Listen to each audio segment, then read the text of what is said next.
Hello friends, நம்ம கிணத்து சைட்லேருந்து தேனீ கூட்டத்தை பிடிச்சி பெட்டியில் வச்சு வளர்த்திக்கிட்டு இருக்கோம்.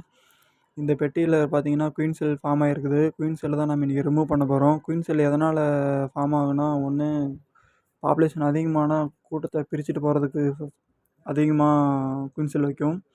அப்படி இல்லைனா இருக்கிற ராணி வந்து எதனா இன்ஜூரி ஆகியிருந்தா, இல்லை பழைய ராணி வயசாகிருந்தாலும் குயின் செல் கட்டும். குயின் செல் எப்படி கட்டும்னா, ஒரு ஒன் டே எக்கு பார்த்து சூஸ் பண்ணும். ஒர்க்கர் பீஸ் தான் சூஸ் பண்ணும். சூஸ் பண்ணி அதுக்கு ராயல் ஜெல்லி எக்ஸ்ட்ரா கொடுக்கறதுக்கு ஃபீட் பண்ணும். அப்படி ஃபீட் பண்ணும்போது தான் அது குயின் செல்லாக மாறும். ஸோ அப்படி தான் ஃபார்ம் ஆகுது குயின் செல்லாம். இப்போ நம்ம என்ன பண்ண போகிறோம்னா, 2 குயின் செல்லை விட்டுட்டு மீதி எல்லா குயின் செல்லுமே நம்ம டேமேஜ் பண்ண போகிறோம். எதனால் மீதி குயின் செல்லை டேமேஜ் பண்ணுறோன்னா, இப்போ ஒரு 6-7 குயின் செல் ஒரே டைமில் டைமில் பிரித்து வரும்போது அந்த 7 குயினுமே சண்டை போட்டுக்கும். அப்போ வந்து எல்லா குயினுக்குமே இன்ஜூர் ஆகும். அப்போ பெட்டி டெவலப் ஆகிறதுக்கு ரொம்ப லேட் ஆகும். இப்போ நம்ம எதனால் இப்போ நைட் டைமில் ஹேண்டில் பண்ணுறோம்னா, அதை ஸ்ட்ரெஸ் இல்லாமல் தேனீக்களுக்கு ஸ்ட்ரெஸ் வந்து இல்லாமல் ஹேண்டில் பண்ணுறோம். அதனால தான் நம்ம நைட் டைமில் பண்ணுறோம்.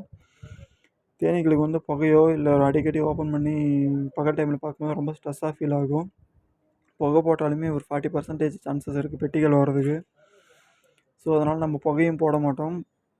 ரொம்ப அவாய்ட் பண்ணுவோம் நம்ம. அதே மாதிரி நைட் டைமில் தான், ஏன்னா புது பெட்டி புது கூட்டத்தை நம்ம பிடிச்சி பெட்டியில் விட்டுருக்கோம், பழக்கப்படுத்திகிட்ருக்கோம். ஸோ அப்படின்றபோது இந்த கூட்டத்துக்கு வந்து எந்த அளவுக்கு ஸ்ட்ரெஸ் இல்லாமல் எதை ஹேண்டில் பண்ணணுமோ அந்த அளவுக்கு தான் பண்ணி ஆகணும்.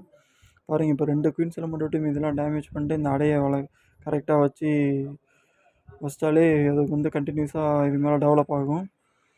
இந்த சின்ன அடையாக இருக்குது இல்லைங்களா, அதுவுமே இந்த பெட்டியில் வச்சு கட்டினது தான். பெட்டியில் வந்து பின்னாடி கட்டினது தான்.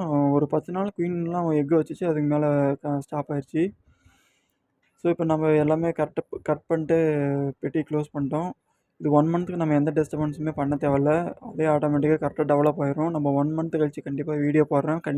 கண்டினியூஸாக வீடியோ பாருங்கள். தேங்க்யூ.